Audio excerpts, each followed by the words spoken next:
من نتیجه‌ای که از تجربه خودم به دست آوردم اینه که هیچ موقع تو زندگیمون قضاوت نکنیم، چون این قضاوت رو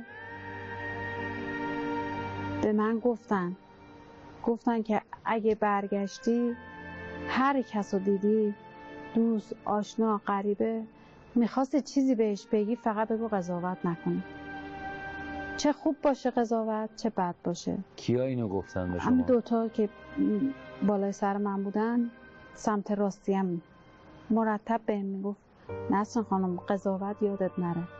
بیمارستان میری هر کس رو میبینی دیدی دارن قضاوت میکنن، بگو قضاوت نکن. اینو من به عهده شما میذارم که این مطلب رو هر جا رفتی به کار ببری.